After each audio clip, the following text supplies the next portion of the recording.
Good evening, Peter and Krista and Malebza and DKM and Easy and Rana, and good evening all of you. Welcome to the next TikTok live event. You have to forgive me. When I started this exercise tonight, TikTok was telling me all kinds of things about certain things that apparently does not goes with community guidelines, and you can bleep it out automatically and so on. So I suppose I could be bleeped out a few times tonight if I say something that's not in line with community guidelines. Ants, man, how's it, my man? Are you and the family sitting around the table having supper again? Am I once again your entertainment for a Thursday evening while you're having supper? Fly Girl, good evening to you. DJ Stumbo. See, and there Antsman starts. Should I invest in a tax-free savings? Ladies and gentlemen, if you want good financial advice, you're welcome to go and speak to Antsman in Down. He is a phenomenal financial advisor that loves to joke around, and hence he's very, what's the word? Sarcastic question of whether he should be investing in tax-free savings. Ants, man, I'm going to put your number on here, and I'm going to get people to contact you. And you can't then refer them to your advisors. You have to help them. Anyway, guys, let's move on. Fly Girl, how are you? Yes. Again, you're right. I forgot about the clock. I still haven't changed it. Oh, thank you, Fly Girl. It's amazing how these things just happen and it goes past you and you don't think about it for 1 second. Gee whiz. So yes, ladies and gents, I don't know about where you are at the moment. We are in Krugersdorp and it is cold. It is really cold, and apparently tomorrow it's going to be even worse. And over and above the fact that it's cold, it says that we're going to have rain tomorrow. So at this stage, I really feel I wish I could just get into bed and stay there for tomorrow and keep warm. But there's lots to be done.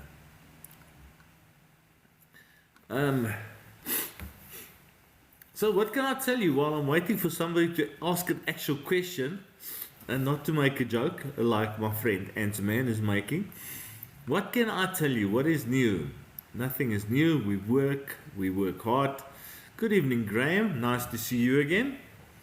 I trust, Graham, that you got rid of all the fake profiles that popped up there on your side. Sorry about that. I can't do anything about it. It keeps on happening. TikTok, this is passion fruit and soda, just so that you know. Okay. Let's see what Tutti says. Tutti says, I want to invest 1 million rand income generating, your advice. Tutti, I would assume if you say that you've got 1 million rand and that you want to invest that for income, I will assume that this is voluntary funds or discretionary money. So just quickly, voluntary funds or discretionary money means it's money that you have saved in a savings account, endowment, unit trust, money you've got as a payment on profit on a house. So any money that is not related to a pension fund, provident fund, or retirement annuity. Therefore, those funds are seen as compulsory funds because you are compelled to buy a life or living annuity when you go into retirement with it. So first of all, I would assume that this million rand that you're talking about is voluntary or discretionary funds that you can invest. So if you want to invest this, it very much depends, okay, on a number of things. Like, do you want a guaranteed income for a guaranteed period of time? Do you want this income for the rest of your life? Do you want to have an escalation in income? Must it stay level or must it increase on a yearly basis with a certain percentage or inflation or anything like that? Do you want to just take a small amount of income and then have the capital grow into the future? So there's really a number of questions that need to be asked. Depending on your age and the amount of risk you want to take, what your tax situation is, there are a number of ways you can go. Excuse me. If you've got absolutely no income and therefore tax is not going to be a problem for you, and you want to be conservative, you want to be safe, you can go to a bank and invest it in a bank savings account, get a savings interest rate that they offer you, and the income, because it will be your only income, will then be less than what you less than what is needed for you to pay tax. So you can have a tax-free income purely out of interest. Alternatively, you can go and choose a guaranteed life annuity, voluntary guaranteed life annuity, which can either be for a specific term or which can be for the rest of your life. And the income that you will get out of that is very much going to be determined by how long you're investing for, how long you need that income for, and then the growth that you need on it. If you want to invest in something that gives you a bit of a higher income, okay, but you are willing to take a bit of risk, and therefore you are willing to make use of portfolios that are a bit more aggressive, then you can actually invest it into a unit trust. Once again, the capital growth that you will get, the income that you will draw, the two will offset each other, and you will not be paying capital gains tax for a number of years. So today there's really a wide variety of options, and it is very much going to depend on what your personal needs are. For some people, it is absolutely crucial that the income that they generate is guaranteed and at a certain level. For others, it is not so crucial, and they can actually afford a flexible or a volatile income, if I can call it that. And to them, it is more important that they still try and get the highest possible growth that they can get out of their capital. So I hate not being able to give people a straightforward answer and say, do this or do that. But on 1 million rand, I think you really have to decide what you want. Even if you can just have a chat with a financial advisor that can ask you a few questions to give a pretty good guide as to what your needs are going to be, then it would already be easier to start directing you and saying, okay, I think it's going to be best to go into unit trust or guaranteed annuity or savings account at the bank, as much as I hate it, but in any case. So today, I know it's not a straightforward answer, but it's the best I can do with the absolute limited knowledge that one has from a one-sentence question. Runesh, Canal Plus shares listed yesterday. Worth a punt, Kurai?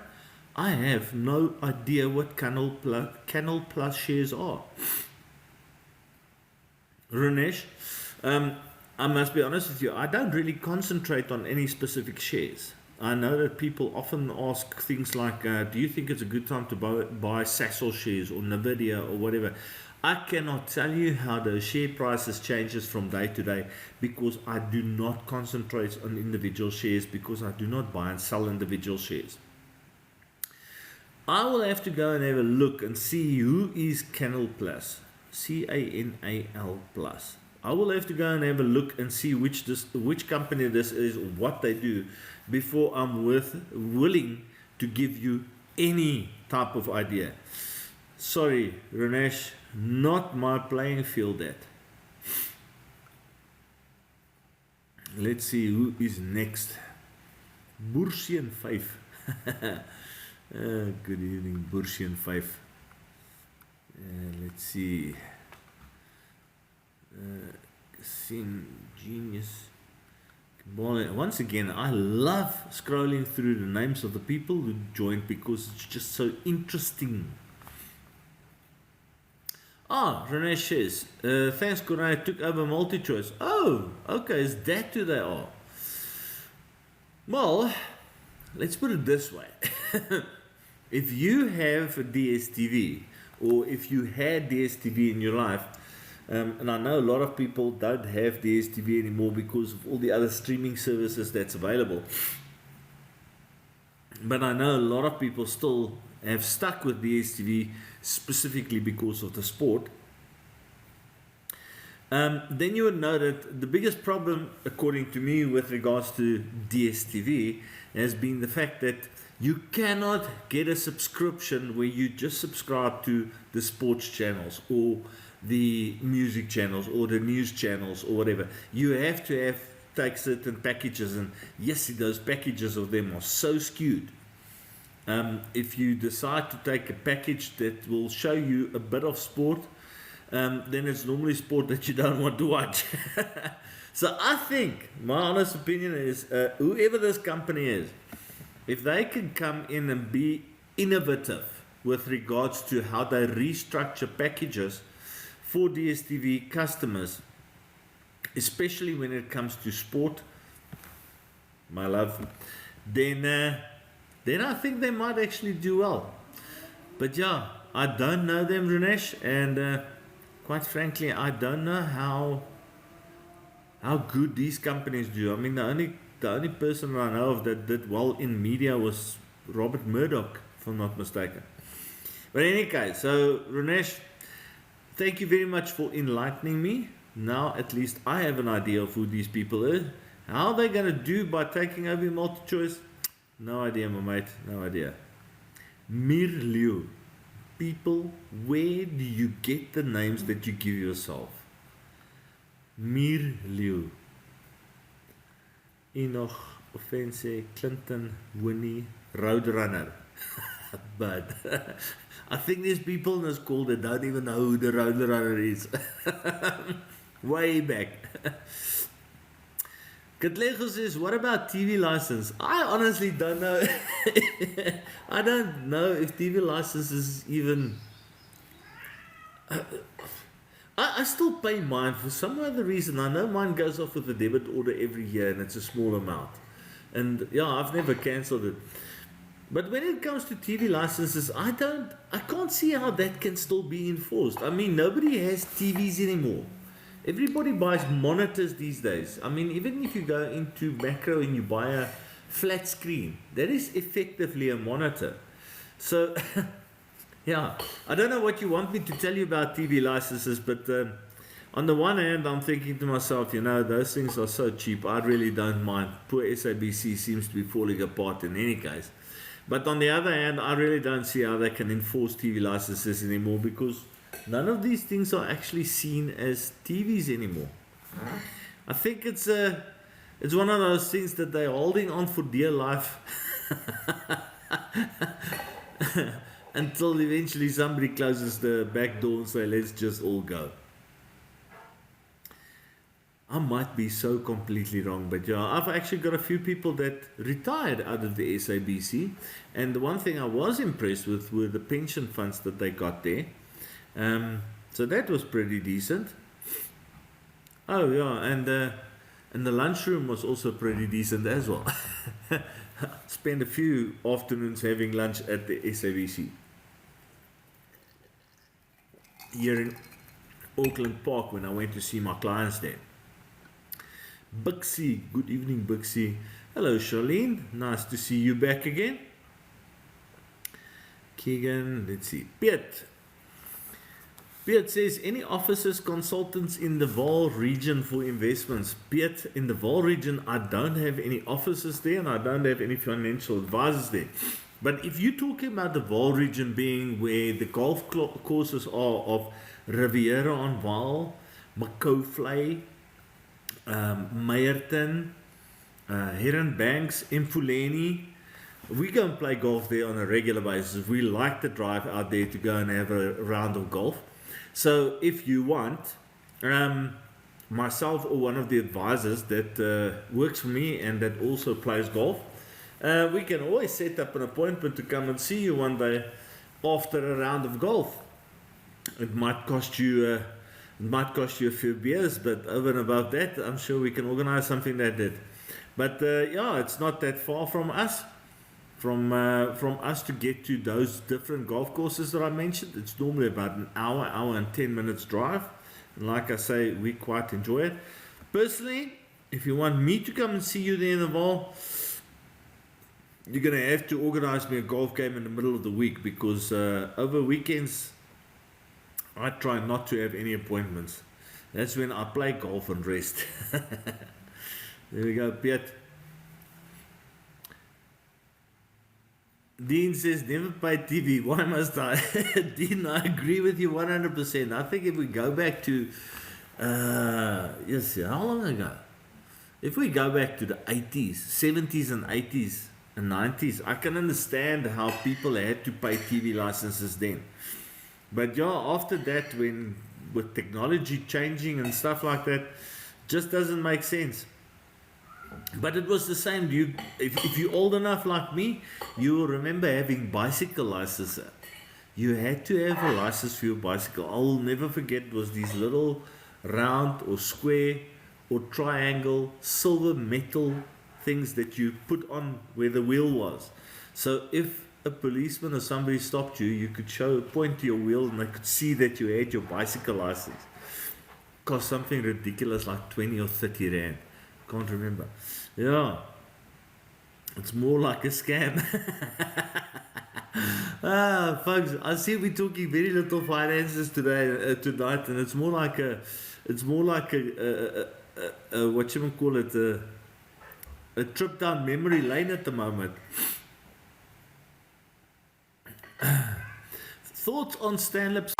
Any you recommend, and stand-up in general? Well, yes, I quite like stand-up's funds. I must be honest with you, stand-up and Liberty are pretty much brothers in arms when it comes to business. And yeah, maybe I should not say this very out loud.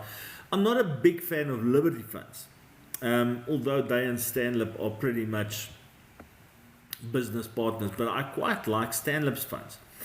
Now, stand-up has also a number of funds, and I'm not going to try and name you everything, but we actually had a look at some of their funds a day or two ago, and although I can't remember the names offhand, I do know that the stand-up Balance Fund was not looking too bad. And then they had a global, was it the Global Equity Fund? Yeah, one of the global equity funds were not too bad either. Like I said, I can't remember the names of the funds offhand. Again, we deal with so many different portfolios of funds that at the end of the day, normally when somebody sits in my office and we are talking about portfolios and where they want to invest, and they say, listen, yeah, I want to invest in stand-up, then we quickly go and we have a look at the different stand-up funds, and then I can pinpoint them and say, oh yeah, that's the fund I like, that's the fund I like, because then the names jump out at you. So I'm not going to be able to give you exact names at the moment, but once again, you're welcome to send me a WhatsApp on my social media number, and then I can easily tell you a few funds of theirs that I think is really good. I must just get sight of it. It sounds ridiculous to say this, that I don't know the names off heart, by heart. But like I said in the past, I believe a good financial advisor won't try and sell you 300 different funds, or won't try and understand and know all 3,000 plus funds that's available in South Africa. So I have 12 or 14 funds that I really like, and then a little bit more that when people really say, okay, I don't like that fund and that fund and that fund, for some other reason I'm not keen on any of the 3 funds that you mentioned to me in your medium risk category, then there's a couple of others that I have, but it's all basically on my list, and that's not the be-all and end-all for me. The be-all and end-all for me is to be able to position a client correctly in terms of risk, what type of risk that client is, and then to match up one of those portfolios with that client. Dean says you need a TV license to buy a TV. Oh, okay. Yes, Dean, I haven't bought a TV for a long time. I think mine is maybe a bit old, so I won't know. And even though my TV license debit order goes off once a year, I don't know how I'm going to prove that I've got one because I don't have one like an ID card anymore.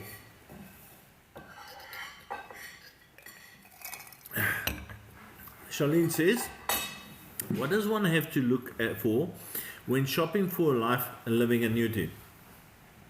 So Charlene, I would say first of all, what you have to look for is in terms of your personal. Something TikTok says restricted. Your life contains themes that some may find uncomfortable or has restricted regulated goods and services. I have no idea what they're referring to here. Any case, let me get back to Charlene's question. What do one need to look for when shopping for a life or living annuity? So I think first of all, consuming substances. Told you, drinking a passion fruit and lemonade. TikTok has picked up on it, and they think I'm drinking while I'm talking to you. So the first thing I think that's important is every individual, first of all, needs to determine what is going to be the best possible product for them. Is it going to be a living annuity, or is it going to be a life annuity, or is it going to be a combination of that? That is the most important thing that needs to be determined when you go on pension, is which product or combinations of products are going to work for me best. Once that has been established, okay, then I would say then you would have to go and look at the company. I prefer to look at companies that that are well established, well known, has a good track record, has good investment portfolios, is up there. And when I say is up there, when you're going, you have a look at the Raging Bull Awards, for example, and other ratings in terms of portfolios, that they've got some portfolios in those top 20 lists. So once I have looked at those companies and I've decided, okay, I can choose out of 2 or 3 companies, I think then the third and last thing would be to say, okay, now I have to go and look at cost. I have to go and determine what is the fees that this company charge in terms of their product. Obviously the advisor fees, very important that you negotiate that advisor fees with the advisor. And then in terms of the portfolios, the portfolios that you are interested in, you have to link the right portfolio of that company to your risk profile, and then once again match the cost. And that is the process of elimination I believe somebody must use in order to determine or in order to look, like you say, what do you need to look for in shopping for a lifelong annuity? You have to follow a process of elimination. That is what I think. And then at the end of the day, I personally, I think we've got contracts with, I think it's like 23 or 24 different companies that we can place business with. But out of those companies, I literally have 1 or 2 companies that I really like to place my life and living annuities with, purely because of the trust that I've built up with them, the track record that they have shown me, the returns on investments. So I don't try and become too fancy or smart by trying to be a specialist with 5 or 6 different companies. Okay, I hope that works for you. Cliff, my Provident Fund is just over $1 million. I'm 58. Can I withdraw it as a lump sum because of the changes? So Cliff, we actually had this discussion in the office just yesterday, because there seems to be a difference of opinion with regards to this. So number one, the one thing I hate talking about is the 2-pot system, okay? So well, you're 58, so when the 2-pot system came into being, you were 55 or older, so this is not really going to affect you, so let's forget about the 2-pot. But being at the age of 58, the question is, can you withdraw it or can you not withdraw it? It purely depends now on if you've made any withdrawals on a previous at a previous time. If you have not made any previous withdrawals, then there should be nothing stopping you from drawing your entire Provident Fund. The law changed a few years ago, whereby the law says you can take 1/3 in cash and 2/3 as a monthly income on Provident Funds, similar to pension funds. So from the day that the law changed until now, anything that your fund has grown by, from that point to now, anything that the fund has grown by must be exercised on this 1/3, 2/3 option.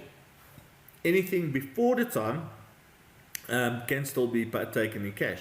So let's say you've got R1 million in your investment and 200,000 Rand is post the change and 800,000 is pre the change. Then the 800,000 you can take, but the 200,000 Rand you can't. You must exercise that as a 1/3, 2/3 withdrawal option. But then the law goes further to say if your value of your fund is less than 360,000, you can draw everything, which then makes that 200,000 Rand also available to be drawn. So for all intents and purposes, Cliff, yes, you can withdraw everything. Is it a good idea? I don't think so. I think it's a very bad idea because you lose out on the tax-free portion. And because you lose out on the tax-free portion on that R1 million, you are going to pay most probably very close to 100,000 Rand more in taxes.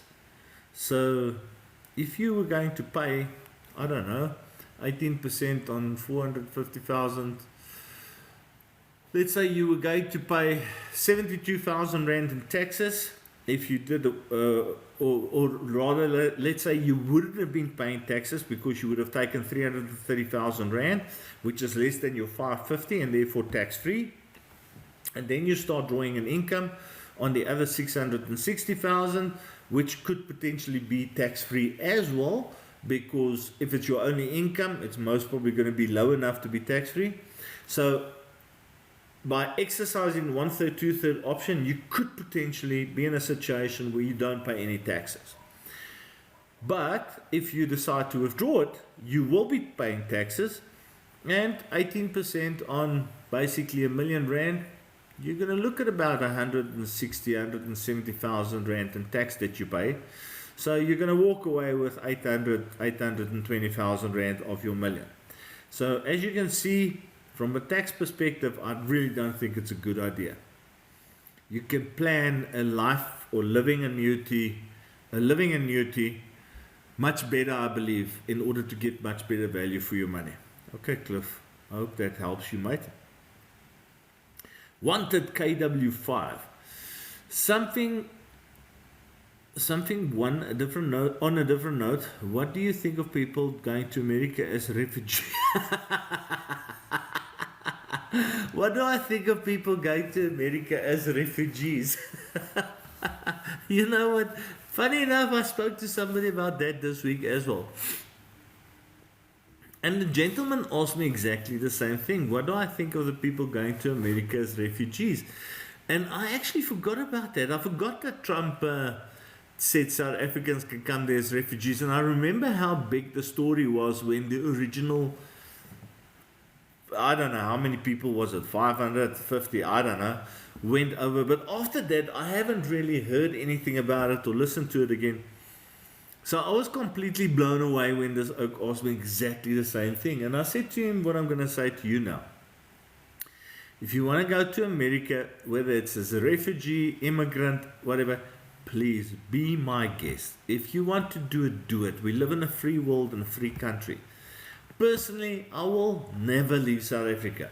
I love it too much here. I really, really love it too much here. People don't know how blessed we are in South Africa. So let them do what they want. In my experience with the people that I deal with, the amount of expats, the amount of H2A workers who's talking to me about investments, the majority of them love the freedom that they have in America and the laws and the business and whatever the case might be. But some of them work 3 times harder than what they worked in South Africa. And whether people want to admit it or believe it or not, with the amount of South Africans that are returning to South Africa, not only from America, but from all walks of life, from all places in the world, it's it's not always so much better on the other side. There's a reason why they say the grass is greener on the other side. And I think you know what that saying goes to. So yeah, for those going over as refugees, enjoy it, join us, enjoy it. Just leave me here so that I can have my golf, my rugby and cricket, and my braai on a Saturday. You see, tonight we are definitely talking about a lot of things which is not finance related. Seems like I'm starting to build up more of a friendship community here than a financial advice community.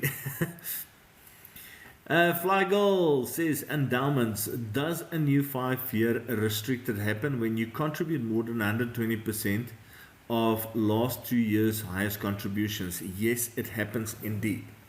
So let's try and quickly explain this. If you do an investment, an endowment for R1,000,000, okay, if you put in R1,000,000 today and you invest it for 5 years, after 5 years, the endowment becomes open-ended, and all the money that you draw from there on, whether you take it as lump sums or whether you take it as monthly income, is after tax, and it is completely liquid, which means it's completely available, like a savings account. You can literally draw whenever you want. So in order for it to be unrestricted with no limitations, the law says that if you put in R1,000,000 this year, you can contribute towards that same endowment next year and still have it be a 5-year term until maturity, or then 4 years that's left to maturity. But now you can only contribute 20% more than the previous year. So you can only put in R1.2 million. Okay. So when you get to year 3, now you can only put in 20% more than 1.2 million again. So that is 1.42 million if I'm not mistaken. So in year 1 you can put in 1,000,000, then 1.2 million, then 1.42 million, next year another 20%. And if you keep on doing that, every year put in an extra 20%. The total term remains as 5 years. You've invested it today on the 4th of June 2026. It will mature on the 5th of June 2031, even though you've put in money 5 times. Every year you've put in a lump sum, and every year it's 20% more than the other. At the end, by the 5th of June 2031, policy matures, it's open-ended, and now you've got no limitations. Like I say, you can withdraw as and when you want. But if you've put in your R1,000,000 this year, and next year you put in 1.25 million rand, so 1.2 million rand is your 20% extra, but now you actually put in the extra 50,000 rand, an extra 50 rand, not even 50,000. You pay in 50 rand more than that 20%. Then it says, okay, you've broken the 5-year rule, and therefore you've got a new restricted period, which means that from that point that you put in that amount that was more than 20%, you've got a new 5-year term where you are restricted again. And so it will keep on happening. So you are 100% correct, and I hope it makes sense to everybody. The contributions is based on the first year's contributions. So just in our little example again, if you start off with R1,000,000 today, and every month going forward you put in another million, by the time we get to the 4th of June 2027, which is 1 year, you would have put in 12 million rand in 1 year. And because you put in 12 million rand in 1 year, the year thereafter, 2026, from the 5th of June 2027 for that year, you can actually put in 12 million rand plus 20%. Okay. It's always on the previous year. You cannot put in more than, you can put in the previous year's contributions plus 20%, but not more than that. I hope that has come through the way I hope it does. Clear. Graham says, taking a drink while last string is dodged. Graham, exactly. And it's happened to me previously. And that's why I said when I picked up the glass, this is passion fruit and soda, okay? But yeah, apparently that's not how TikTok sees it. Anything that you have in your hand. So Graham, I will have to remember that in future, I will wet my palate before we start the conversation, or I need to make an excuse to duck out of the screen for 30 seconds to go and drink something. It's quite ridiculous. But that's the way it is. Goodness gracious, I'm not even going to try and get this thing. Toka Motlo Kaleb. Goodness gracious, mate. Okay, you must contact me and tell me how to pronounce that. Any case, you say, hi Corey, do you have mentorship programs for advisors? I'm learning a lot from you. Oh, thank you very much. So I don't have a mentorship program, okay, but we have the facility for advisors to join. We can put them through training schools. We can help them to get their RE qualifications. We can help to get their full qualifications. A lot of my younger advisors sit in on a regular basis when I have consultations with clients. So they sit in to co-attend in order for them to learn. And then when they have appointments, I sit in and I co-attend with them again to give them my feedback. So we do we do training on a Friday. Every Friday we do training in the morning. It's compulsory for my guys. So we try our utmost to get everybody as educated and as qualified, if I can put it that way, to become financial advisors. The one thing with being a financial advisor is whether you work for yourself, for a company, for a bank, for whatever, you are basically an entrepreneur. You are basically operating your own business.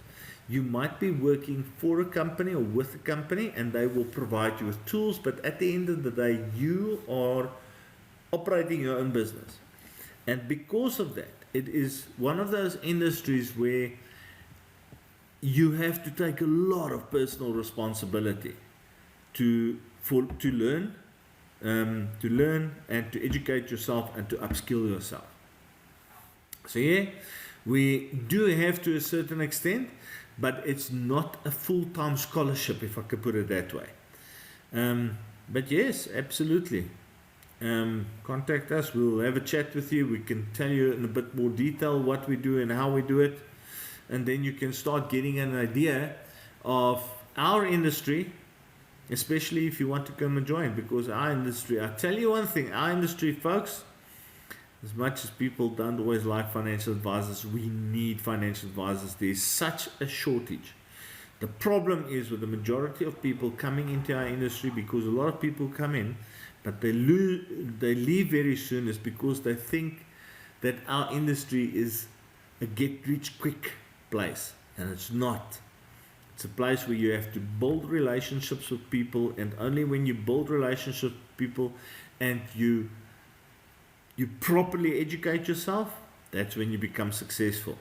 It is one of the most rewarding industries, absolutely one of the most rewarding industries that I think anybody can belong to. But it's definitely not a get-rich-quick scheme place. MB says, I had very little growth in my funds, preservation fund, etc. over the last couple of months. MB, but that's to be expected, my good sir.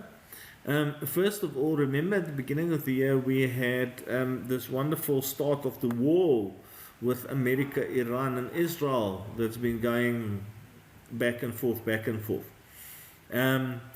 And although we have moved on a bit from it, oil prices hasn't come down the way they should have.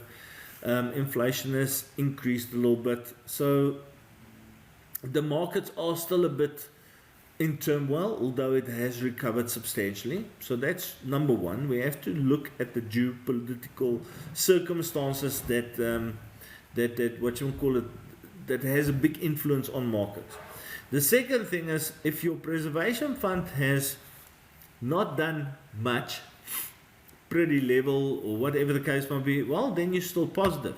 But if it is very little, I will be concerned, because then the portfolios that you are in is most probably too conservative.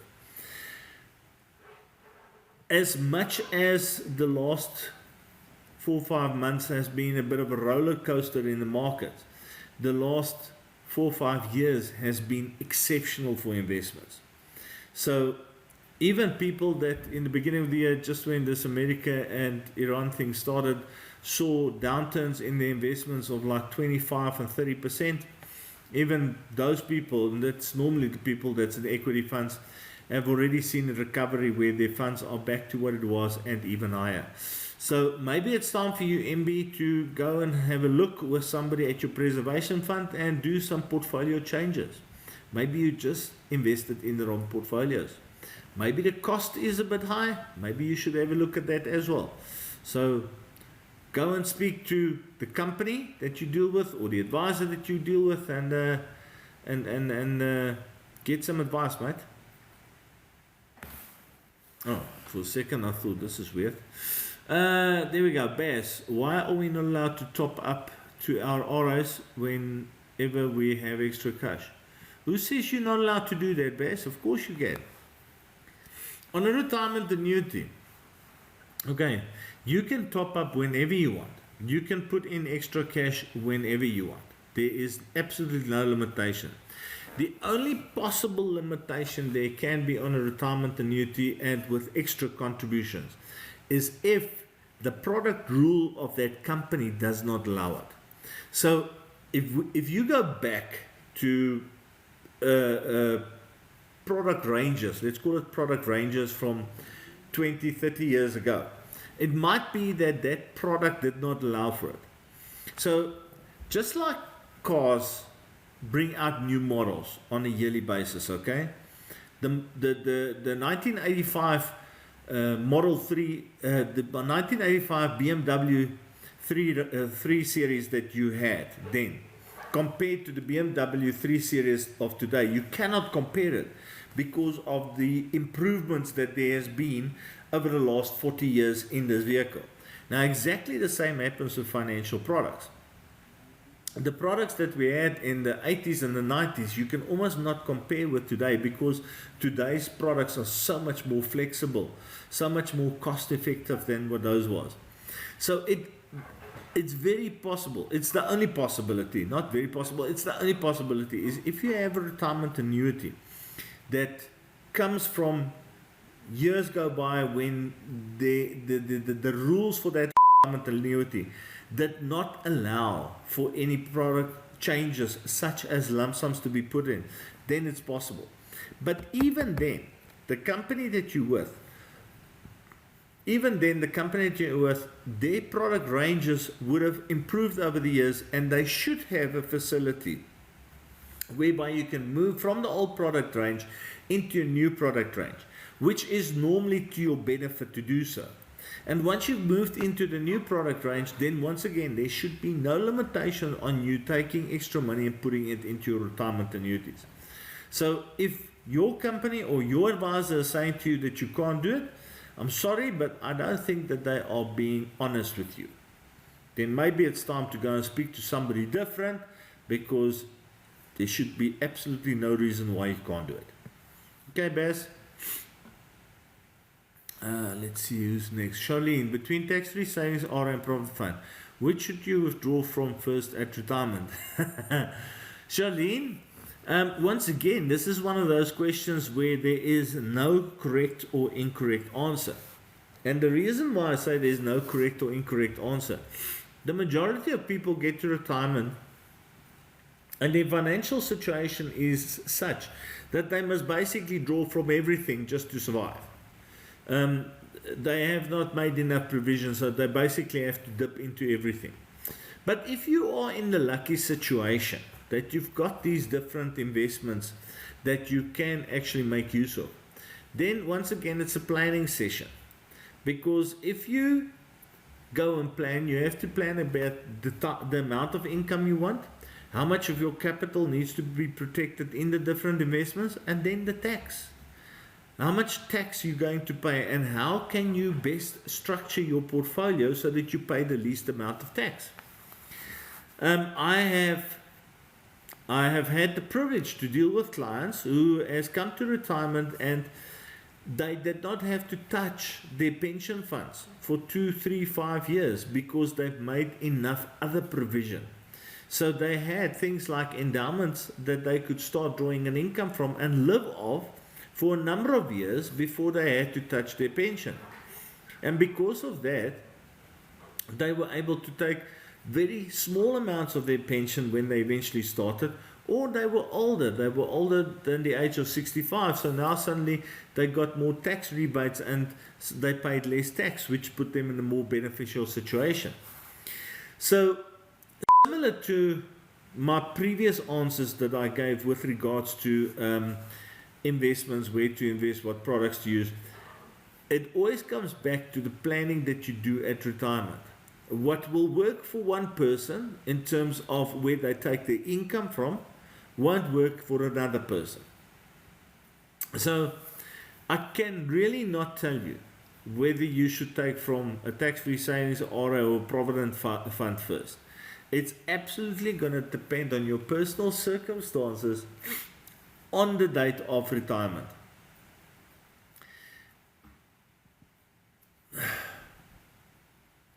The impact of your decisions at retirement, or not the impact, the choices that you make at retirement very much determines how long your capital will last, how big your income will be, and what is the tax implications.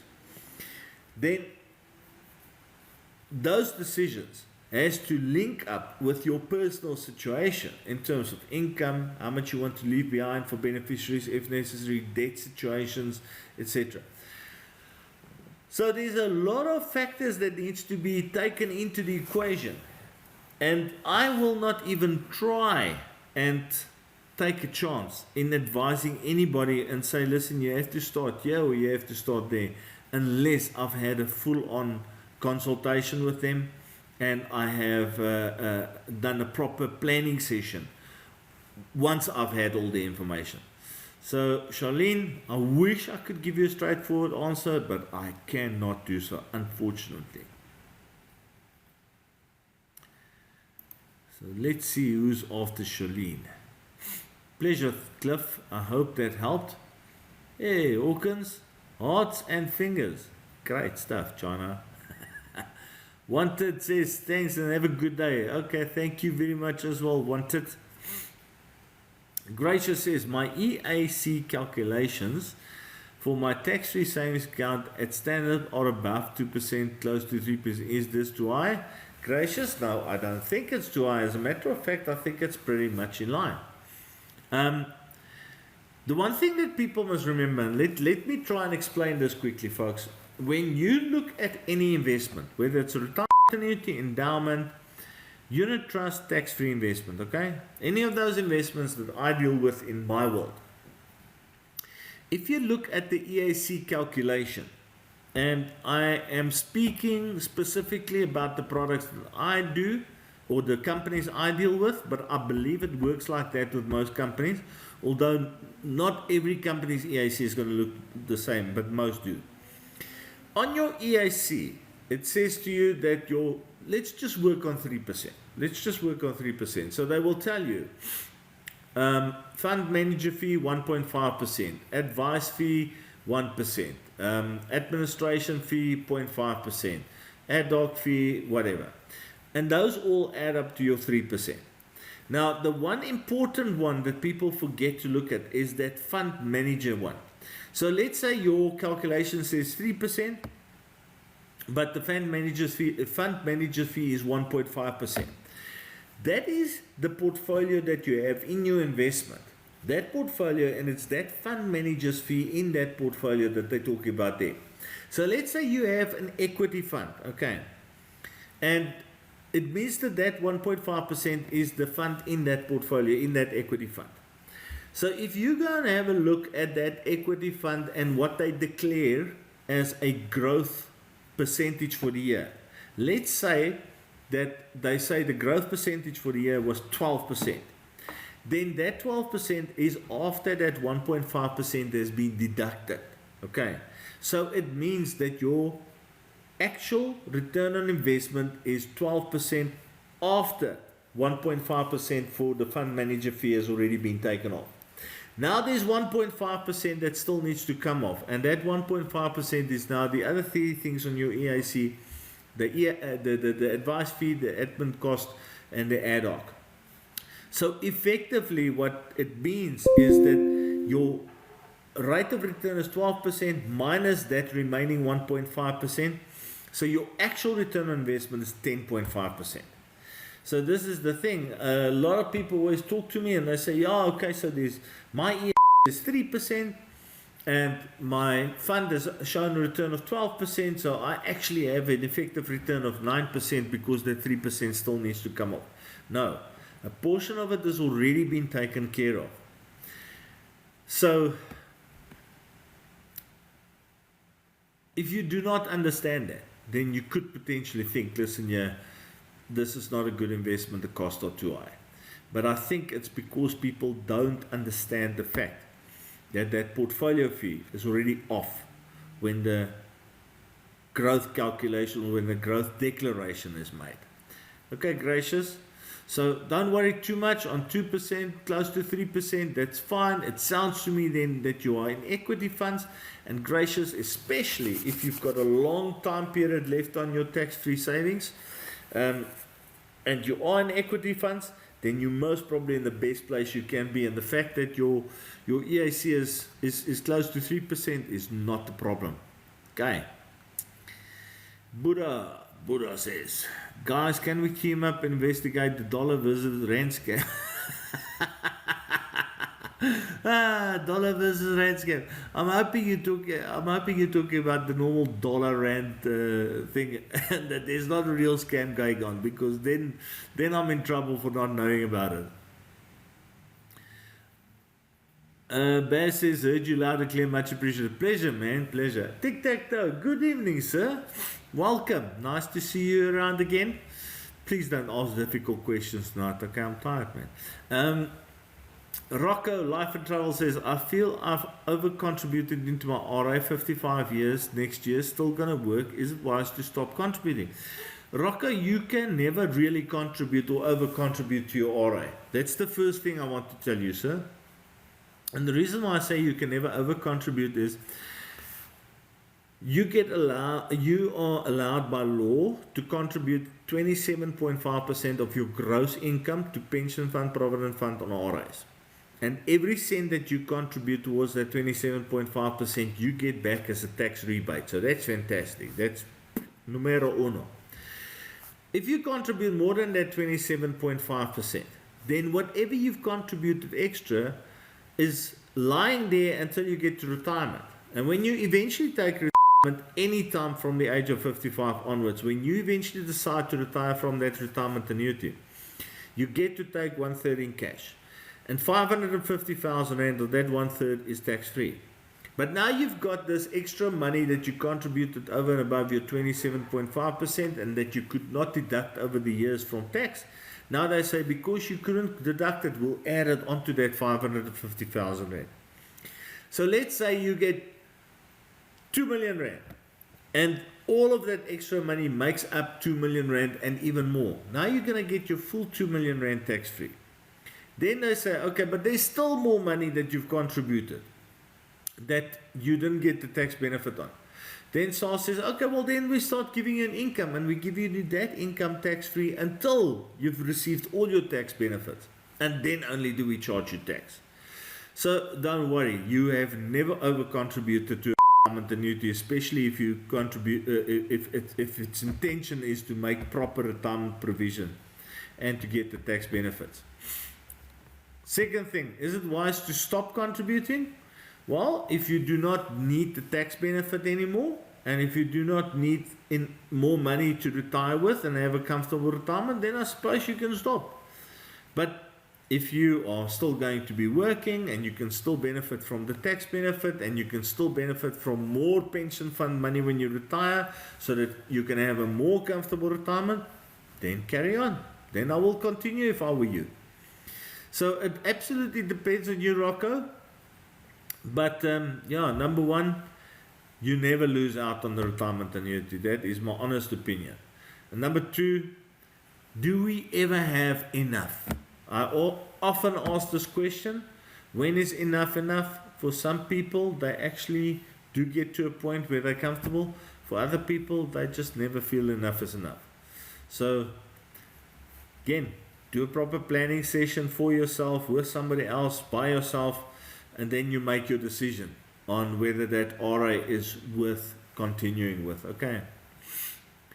Tic-tac-toe. If you fall in a 39% tax bracket and contribute 100k to an RA, will you get 39k back from SARS? Yes, you will. So, tic-tac-toe, it's not always clear, if I can put it that way. A lot of people always complain to me that they never see that the tax rebates on their contributions. And very often it happens because the employer that they're working with has already taken the rebate that they're going to get into consideration when paying them their salary.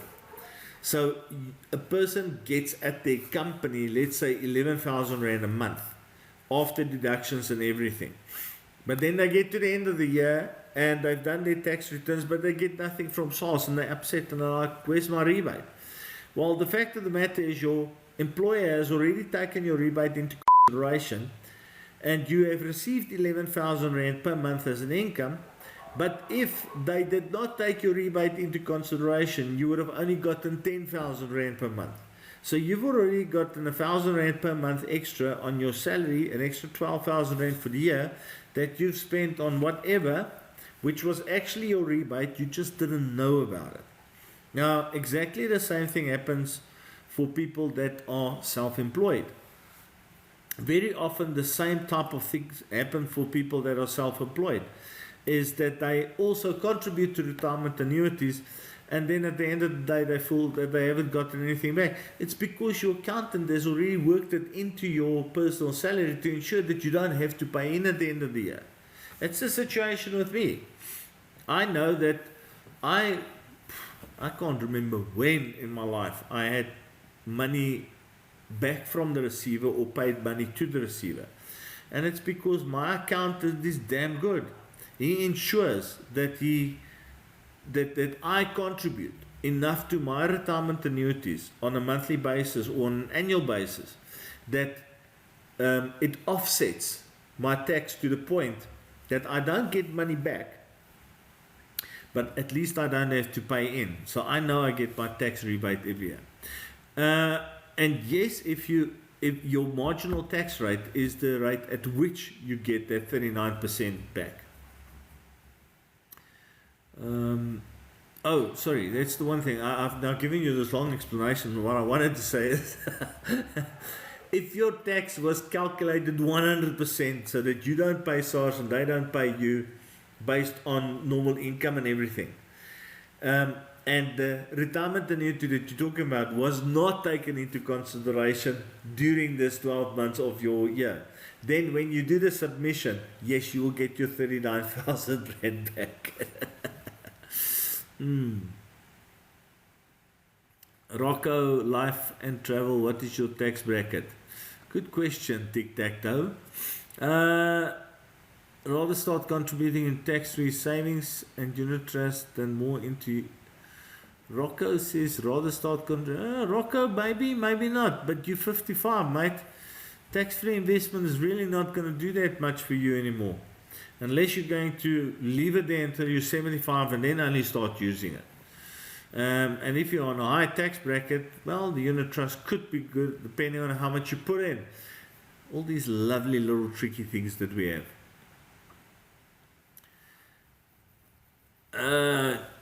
Jane says, what do you expect for the first planning session with you? How can I prepare to not waste your time? Oh, Jen, yes, thank you very much. That is so kind and considerate of you. Even my cat thinks that you kind of considerate. Just listen to her going on there. So what can you expect with my first planning session? That we're going to sit, we're going to have a lovely conversation, we're going to talk about your finances, I'm going to learn a bit more about you, your family, your beneficiaries, your loves, your hates, your occupation, your hobbies. I am going to ask you about everything and anything and just have a nice chat with you. That's what you can expect. And what I would like to have up front is if you have any policies or endowments or investments, if we can get that information up front.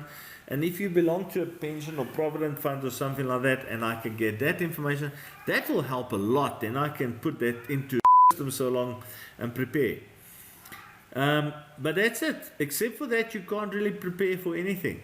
You just come along, sit in my office, we have a coffee, and we have a nice chat like friends. That's what you can expect.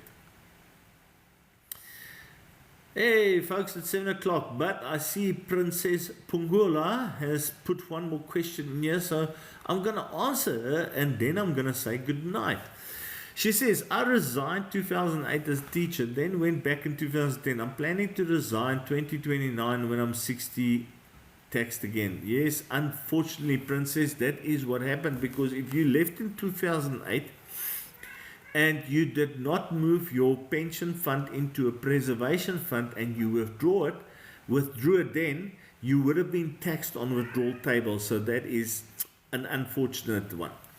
And then when you go back, yes, now they're going to work out a new formula for you and you will be taxed again at retirement, but this time, luckily, you won't be able to take everything. You will only be able to take 1/3 and the rest will give you a monthly pension. So, unfortunately for you, you will be taxed again, but luckily for you, you won't be able to get all your money. Okay. Tic-tac-toe says, Jen, go prepare to Konai. Tic-tac-toe, you still owe me an appointment, mate. You still owe me a coffee. We still need to get that.